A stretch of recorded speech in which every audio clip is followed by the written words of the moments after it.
ದಾವಣಗೆರೆ ದಕ್ಷಿಣಕ್ಕೆ ಉತ್ತರಾಧಿಕಾರಿ ಯಾರು? ಉಪಚುನಾವಣೆ ತಯಾರಿ ನಡೀತಾ ಇದೆ. ಮುಸಲ್ಮಾನರು ನಮಗೆ ಟಿಕೆಟ್ ಕೊಡಬೇಕು ಅಂತೇಳಿ.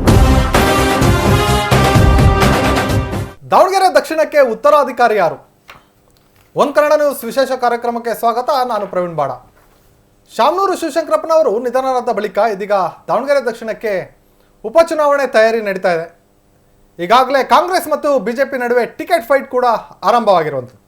ಕಾಂಗ್ರೆಸ್ನಿಂದ ಮುಸ್ಲಿಂ ಸಮುದಾಯಕ್ಕೆ ಟಿಕೆಟ್ ನೀಡಬೇಕು ಅಂತೇಳಿ ಒಂದು ಕಡೆ ಧ್ವನಿ ಕೇಳಿ ಬರ್ತಾ ಇದ್ದಾರೆ. ಮತ್ತೊಂದು ಕಡೆ SS ಫ್ಯಾಮಿಲಿ ಕೂಡ ದಕ್ಷಿಣದಲ್ಲಿ ಚುನಾವಣೆಗೆ ಸ್ಪರ್ಧೆ ಮಾಡಬೇಕು ಅನ್ನೋಂತಹ ಕಾತುರತೆ ಇರೋವಂಥದ್ದು. ಯಾಕೆಂದರೆ ಶಾಮನೂರು ಶಿವಶಂಕರಪ್ಪನವರು ಸತತವಾಗಿ ಗೆದ್ದಂಥ ಕ್ಷೇತ್ರ. ಸೊ ಹಾಗಾಗಿ ಶಾಮನೂರು ಫ್ಯಾಮಿಲಿ ಸ್ಪರ್ಧೆ ಮಾಡಬೇಕು ಅನ್ನೋಂತಹ ಒಂದು ಆಸೆ ಕೂಡ ಇರುವಂಥದ್ದು. ಇನ್ನೊಂದು ಕಡೆ ಬಿಜೆಪಿಯಿಂದನೂ ಕೂಡ ಮನೆಯೊಂದು 3 ಬಾಗಿಲಾಗಿರುವಂಥದ್ದು. ಈಗಾಗಲೇ GM ಸಿದ್ದೇಶ್ವರ ಫ್ಯಾಮಿಲಿ ಕೂಡ ಟಿಕೆಟ್ ಕೊಟ್ಟರೆ ನಾವು ಕೂಡ ಸ್ಪರ್ಧೆ ಮಾಡ್ತೀವಿ ಅನ್ನೋಂತಹ ಒಂದು ಇಂಗಿತ ವ್ಯಕ್ತಪಡಿಸಿದರೆ, ಇನ್ನೊಂದು ಕಡೆ ರೇಣುಕಾಚಾರ್ಯ ಟೀಮ್ ಏನಿದೆ ಆ ಟೀಮಿಂದನೂ ಸಹ ಸಾಕಷ್ಟು ಜನರ ಹೆಸರು ಕೇಳಿ ಬರ್ತಾ ಇದೆ.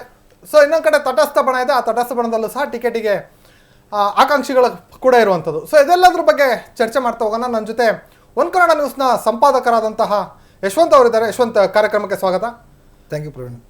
ಈಗ ದಾವಣಗೆರೆ ದಕ್ಷಿಣ ವಿಧಾನಸಭಾ ಕ್ಷೇತ್ರ ಶಾಮನೂರು ಶಿವಶಂಕರಪ್ಪನವರ ಭದ್ರಕೋಟೆ, ಆ ಭದ್ರಕೋಟೆಗೆ ಇದೀಗ ಬೈ ಎಲೆಕ್ಷನ್ ನಡೀತಾ ಇರುವಂಥದ್ದು. ಒಂದು ಕಡೆ ಕಾಂಗ್ರೆಸ್ ಮತ್ತು ಬಿಜೆಪಿ ಎರಡರಲ್ಲೂ ಸಹ ಟಿಕೆಟ್ ಫೈಟ್ ನಡೀತಾ ಇರೋ. ಮೊದಲನೇದಾಗಿ ನಾವು ಕಾಂಗ್ರೆಸ್ ತಗೊಂಡೋದಾದ್ರೆ, ಕಾಂಗ್ರೆಸ್ನಲ್ಲಿ ಮುಸ್ಲಿಂ ಸಮುದಾಯದವರು ಟಿಕೆಟ್ ಬೇಕು ಅನ್ನೋಂತಹ ಒಂದು ಇಂಗಿತ ವ್ಯಕ್ತಪಡಿಸಿರುವಂಥದ್ದು. ಜೊತೆಗೆ ಇನ್ನೊಂದು ಕಡೆ ಶಾಮನೂರು ಫ್ಯಾಮಿಲಿ ಕೂಡ, ಯಾಕೆಂದರೆ ಶಾಮನೂರು ಅವರು ಭದ್ರಕೋಟೆ ಇದೆ. ಸೊ ಹಾಗಾಗಿ ಶಾಮನೂರು ಫ್ಯಾಮಿಲಿಯಿಂದನೂ ಸಹ ಸ್ಪರ್ಧೆ ಮಾಡಬೇಕು ಅಂತ ಇಂಗಿತ ಇದೆ. ಸೊ ಇದೆಲ್ಲ ನೋಡೋದಾದರೆ ಯಾರಿಗೆ ಟಿಕೆಟ್ ಸಿಗುವಂತಹ ಚಾನ್ಸಸ್ ಇದೆ?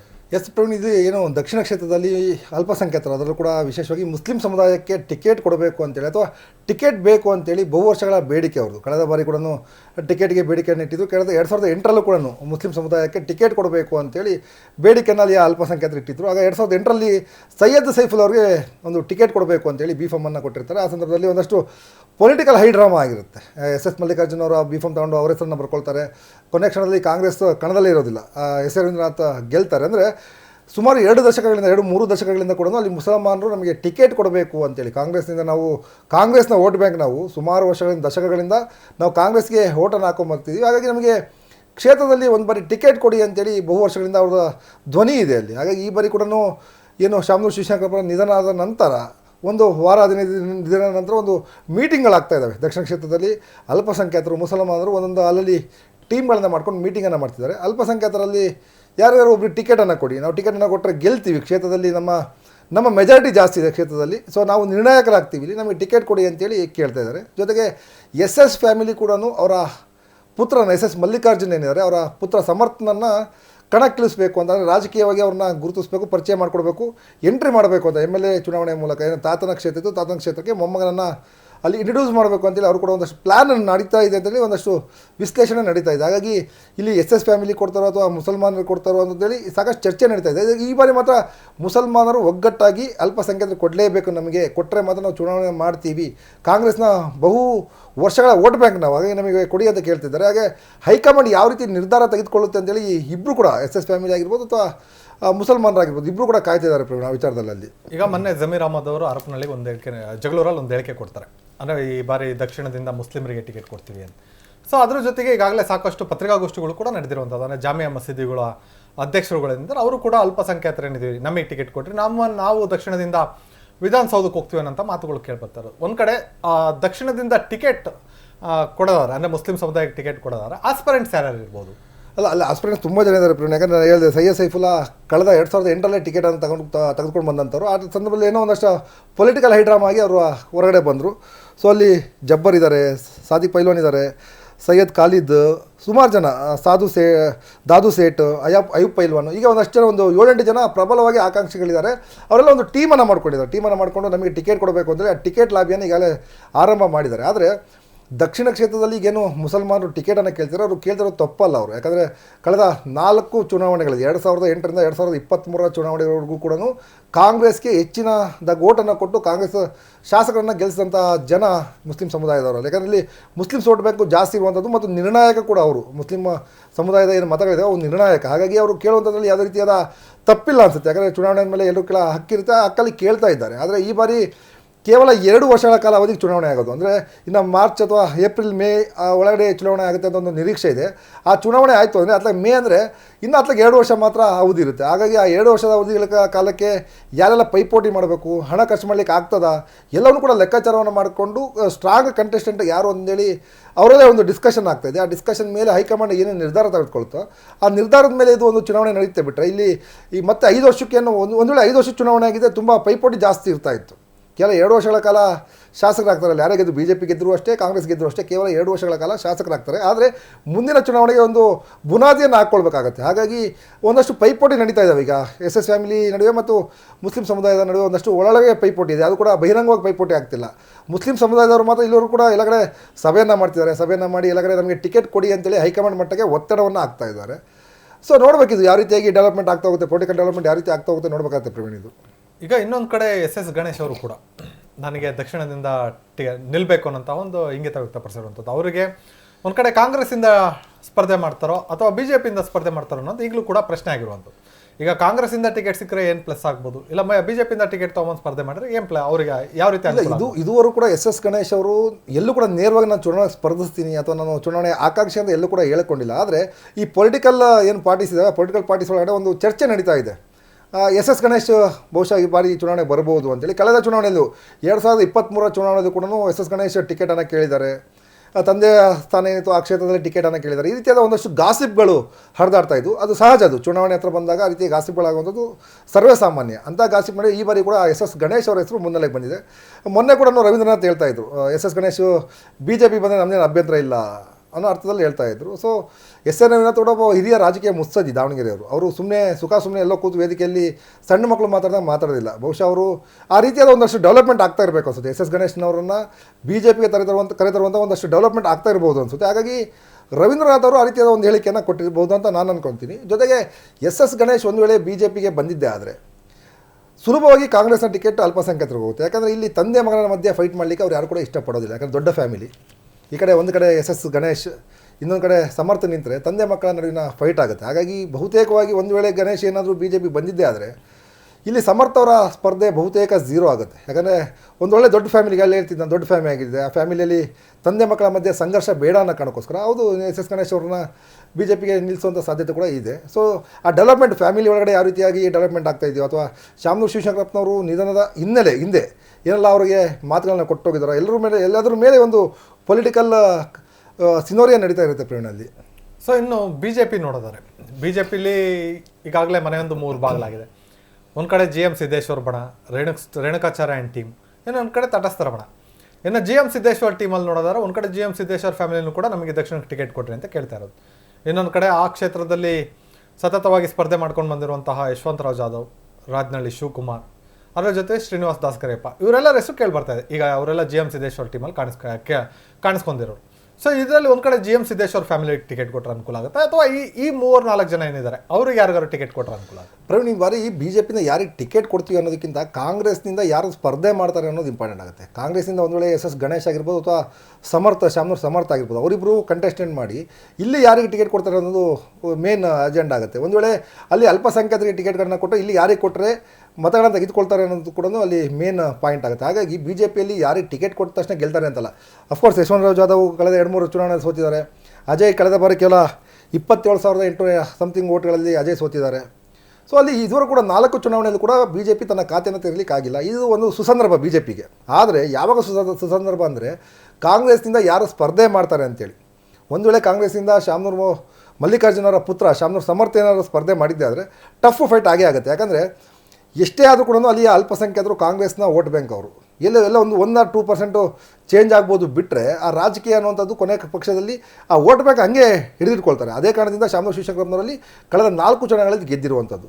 ಕಳೆದ ಬಾರಿ ಕೂಡ ಮುಸಲ್ಮಾನರು ಟಿಕೆಟನ್ನು ಕೇಳಿದ್ರು, ಕೊಡಲಿಲ್ಲ. ಆಗ ಹೇಗೆ ಶಾಮನೂರು ಶಿವಶಂಕರಪ್ಪನವರಿಗೆ ಓಟನ್ನು ಮಾಡಿದ್ರು. ಅದರ ಹಿಂದಿನ ಚುನಾವಣೆಯಲ್ಲೂ ಕೂಡ ಅದೇ ರೀತಿ ಆಯಿತು. ಪ್ರತಿ ಚುನಾವಣೆಯಲ್ಲೂ ಕೂಡ ಅಲ್ಲಿ ಒಂದು ವೇಳೆ ಆ ಸಮುದಾಯಕ್ಕೆ ಸಿಗದೇ ಹೋದರೆ ಸೊ ಕಾಂಗ್ರೆಸ್ನ ವೋಟ್ ಬ್ಯಾಂಕಾಗಿ ಇರ್ತಾರೆ. ಹಾಗಾಗಿ ಈಗ ಯಾರಿಗೆ ಟಿಕೆಟ್ ಕೊಡ್ತಾರೆ ಅನ್ನೋದ್ರ ಮೇಲೆ ಅಲ್ಲಿಯ ಮತದಾರರು ಯಾವ ರೀತಿ ಇರ್ತಾರೆ, ಯಾರಿಗೆ ಸಪೋರ್ಟ್ ಮಾಡ್ತಾರೆ ಅಂತ. ಯಾಕಂದರೆ ನೀವು 2008ರಿಂದ 2023 ಚುನಾವಣೆ ನೋಡ್ತಾ ಹೋದರೆ ಪ್ರವೀಣ್, 2008ರಲ್ಲಿ 41% ಓಟು ಶಾಮನೂರು ಶಿವಶಂಕರಪ್ಪ ಆಗಿದ್ದು, 2013ರಲ್ಲಿ 66% ಆಗಿದೆ, 2018ರಲ್ಲಿ 71%, 2023ರಲ್ಲಿ 57%. ಅಲ್ಲ 2018 52, 2023 57%. ಅಂದರೆ ಪ್ರತಿ ಚುನಾವಣೆಯಲ್ಲೂ ಕೂಡ ಶಾಮನೂರು ಶಿವಶಂಕರಪ್ಪನವರ ಪಾಪ್ಯುಲಾರಿಟಿಯಲ್ಲಿ ಜಾಸ್ತಿ ಆಗ್ತಾ ಇದೆ, ಅವರಿಗೆ ವೋಟಿಂಗ್ ಪರ್ಸೆಂಟ್ ಕೂಡ ಜಾಸ್ತಿ ಆಗ್ತಾ ಇದೆ. ಹಾಗಾಗಿ ಅಲ್ಲಿ ಟಿಕೆಟ್ ಕೊಡಲಿಲ್ಲ ಅಲ್ಪಸಂಖ್ಯಾತರಿಗೆ ಅನ್ನೋ ಕಾರಣಕ್ಕೋಸ್ಕರ ಅವರು BJP ಬಂದುಬಿಡ್ತಾರಾ? ಇಲ್ಲ. ಟಿಕೆಟ್ ಅಲ್ಪಸಂಖ್ಯಾತರಿಗೆ ಕೊಡದೇ ಇರಲಿ, ಅವರು ಕಾಂಗ್ರೆಸ್ ಜೊತೆ ಯಾವತ್ತೂ ನಿಲ್ತಾರೆ. ಆ ಒಂದು ಪದ್ಧತಿ ಹಿಂದಿಂದ ನಡ್ಕೊಂಡು ಬಂದಿದೆ. ಹಾಗಾಗಿ ಕಾಂಗ್ರೆಸ್ನಲ್ಲಿ ಯಾರಿಗೆ ಟಿಕೆಟ್ ಕೊಡ್ತಾರೆ ಅನ್ನೋದ್ರ ಮೇಲೆ BJPಯ ಒಂದು ಸ್ಟ್ರಾಟಜಿ ಮಾಡಬೇಕಾಗುತ್ತೆ. ಜೊತೆಗೆ ಈಗಾಗಲೇ ನೀವು ಹೇಳ್ತಾ ಇದ್ರಿ BJP ಹೊಡೆದ ಬಾಗಿಲಾಗಿದೆ, ಮನೆ ಒಂದು 3 ಬಾಗಿಲಾಗಿದೆ ಅಂತೇಳಿ.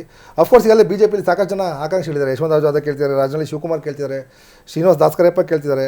ಈ ಕಡೆ ರೇಣುಕಾಚಾರ್ಯ ಟೀಮಲ್ಲಿ ಕೊಳೆನಹಳ್ಳಿ ಸತೀಶ್, ಅಜಯ್, ಜಯಮ್ಮ ಅವರೆಲ್ಲರೂ ಕೇಳ್ತಿದ್ದಾರೆ. ಇನ್ನು ತಟಸ್ಥ ಬಣದಲ್ಲಿ ಅತಿತ್ ಅಂಬರ್ಕರ್ ಸೇರಿದಂತೆ ಒಂದಷ್ಟು ಜನ ಯುವ ಪಡೆ ಅವರು ನಮಗೂ ಕೂಡ ಕೊಡಿ ಅಂತೇಳಿ ತಟಸ್ಥ ಬಣದಲ್ಲಿ ಗುರುತಿಸ್ಕೊಂಡು ಅವರು ಕೂಡ ಕೇಳ್ತಾ ಇದ್ದಾರೆ. ಜೊತೆಗೆ GB ವಿನಯ್ ಕುಮಾರ್ ಲಾಸ್ಟ್ ಚುನಾವಣೆ ಏನು MP ಚುನಾವಣೆಯಲ್ಲಿ ಸೋಲನ್ನು ಕಂಡಿದ್ರು, ಆ GB ವಿನಯ್ ಕುಮಾರ್ ಕೂಡ ನಾನು ದಕ್ಷಿಣ ಕ್ಷೇತ್ರದಲ್ಲಿ ಟಿಕೆಟ್ ಕೊಟ್ಟರೆ ಸ್ಪರ್ಧೆ ಮಾಡಲಿಕ್ಕೆ ರೆಡಿ ಇದ್ದೀನಿ ಅಂತೇಳಿ ಬಹಿರಂಗವಾಗಿ ಹೇಳಿದ್ದಾರೆ.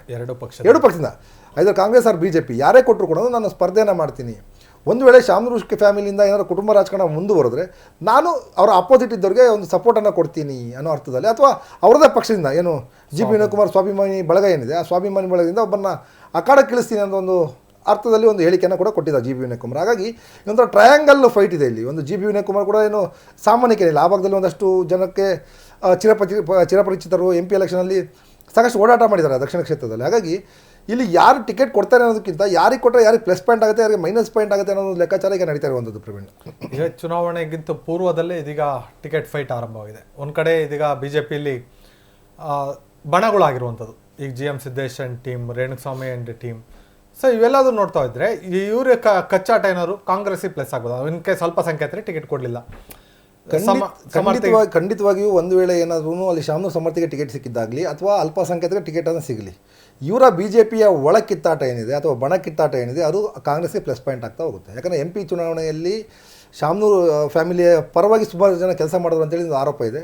ಅದು ಬಹಿರಂಗವಾಗಿ ಮಾಜಿ ಶಾಸಕರು, ಹಾಲಿ ಶಾಸಕರುಗಳೆಲ್ಲ ಬಹಿರಂಗವಾಗಿ ಹೇಳಿದ್ದಾರೆ ಯಾರ್ಯಾರು ಸಪೋರ್ಟ್ ಮಾಡಿದ್ದಾರೆ ಅಂತೇಳಿ.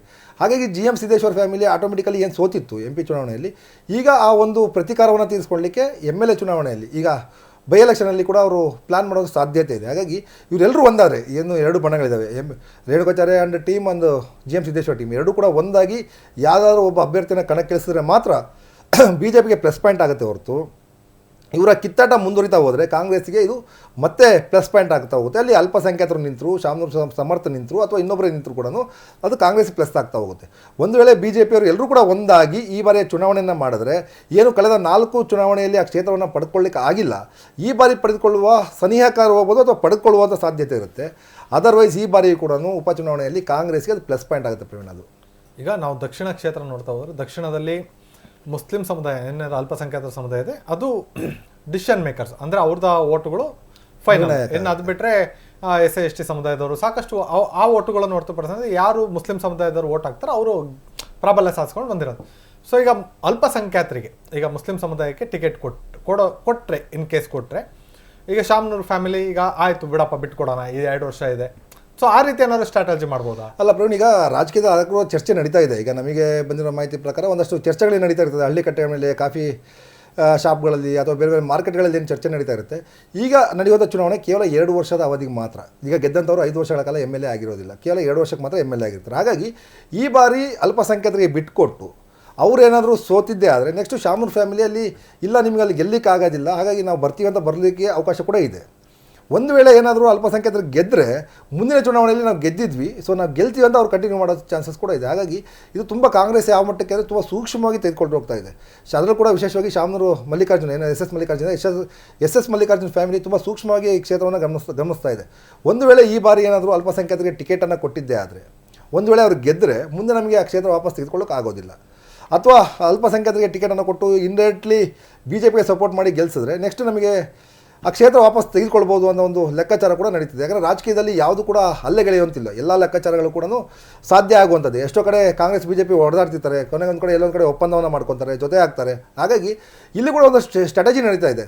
ಈ ಬಾರಿ ಅಲ್ಪಸಂಖ್ಯಾತರಿಗೆ ಕೊಟ್ಟು ಸೋಲಿಸಿ ನೆಕ್ಸ್ಟು ತೆಗೆದುಕೊಳ್ಬೇಕನ್ನೋ ಒಂದು ಲೆಕ್ಕಾಚಾರ ಕೂಡ ಕಾಂಗ್ರೆಸ್ನಲ್ಲಿದೆ. ಜೊತೆಗೆ ಈ ಬಾರಿ ಒಂದು ವೇಳೆ ಏನಾದರೂ ನಮಗೆ ಟಿಕೆಟ್ ಕೊಟ್ಟಿದ್ದೆ ಆದರೆ ಮತ್ತು ನಿರಂತರವಾಗಿ ಏನು ತಾತನ ಅಥವಾ ತಂದೆಯ ಒಂದು ಸ್ಥಾನ ಇತ್ತು, ಆ ಸ್ಥಾನವನ್ನು ನಿರಂತರವಾಗಿ ಉಳಿಸ್ಕೊಂಡು ಹೋಗ್ಬೇಕನ್ನೋ ಪ್ಲ್ಯಾನ್ ಕೂಡ ಕಾಂಗ್ರೆಸ್ನಲ್ಲಿ ಇರುವಂಥದ್ದು. ಈಗ ಸಾಕಷ್ಟು ಜನ ಕಾಂಗ್ರೆಸ್ನಲ್ಲಿ ಶಾಮನೂರು ಸಮರ್ಥನನ ಒಂದು ಪರಿಚಯ ಮಾಡಬೇಕು ರಾಜಕೀಯವಾಗಿ ಅಂತೇಳಿ ಸಾಕಷ್ಟು ಜನ ಪ್ಲಾನ್ ಮಾಡ್ತಾ ಇದ್ದಾರೆ. ಆದರೆ ಅದು ಎಷ್ಟು ಮಟ್ಟಿಗೆ ಸಕ್ಸಸ್ ಆಗುತ್ತೋ ಗೊತ್ತಿಲ್ಲ. ಅದು ಆ ರೀತಿಯ ಒಂದು ಲೆಕ್ಕಾಚಾರ ನಡೀತಿದೆ ಪ್ರವೀಣ್. ಇನ್ನೊಂದು ಕಡೆ ಜಿ ಎಂ ಸಿದ್ದೇಶ್ವರ್ ಕೂಡ ಅಷ್ಟೇ, ಅವರು ತಮ್ಮ ಫ್ಯಾಮಿಲಿ ಟಿಕೆಟ್ ಕೊಟ್ಟರೆ ನಾವು ದಕ್ಷಿಣದಿಂದ ಚುನಾವಣೆ ಸ್ಪರ್ಧೆ ಮಾಡ್ತೀವಿ.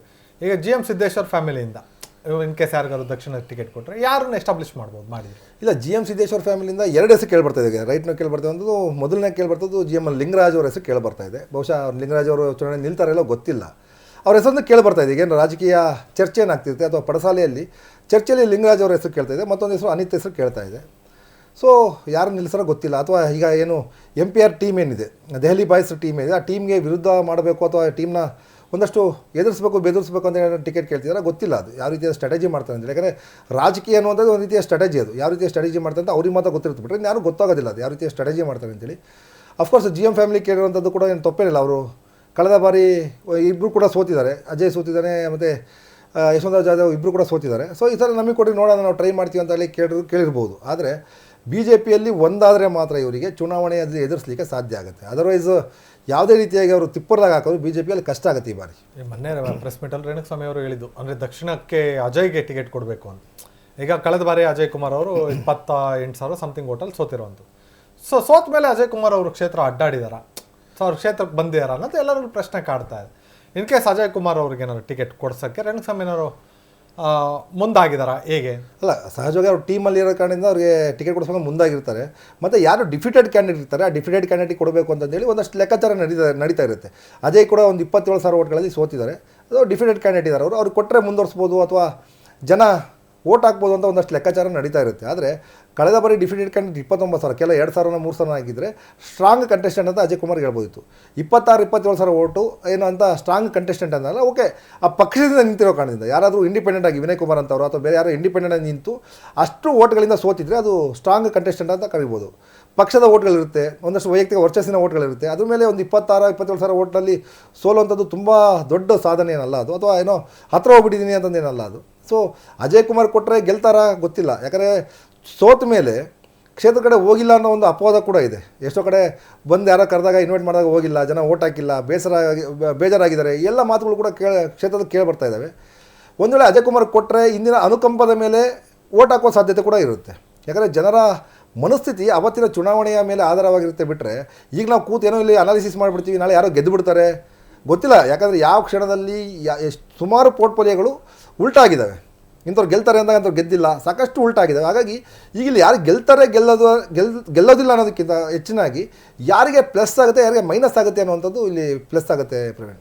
ಸೊ ಇದಾಗಿತ್ತು ಈ ಕ್ಷಣದ ವಿಶೇಷ. ದಾವಣಗೆರೆ ದಕ್ಷಿಣಕ್ಕೆ ಉತ್ತರಾಧಿಕಾರಿ ಯಾರು? ಮತ್ತೊಂದು ವಿಶೇಷ ಸಂಚಿಕೆಯೊಂದಿಗೆ ಮತ್ತೆ ನಿಮ್ಮನ್ನು ಭೇಟಿ ಮಾಡ್ತೀವಿ. ಅಲ್ಲಿವರೆಗೂ ನೋಡ್ತಾ ಇರಿ ಹೊನ್ಕರ್ಣ ನ್ಯೂಸ್.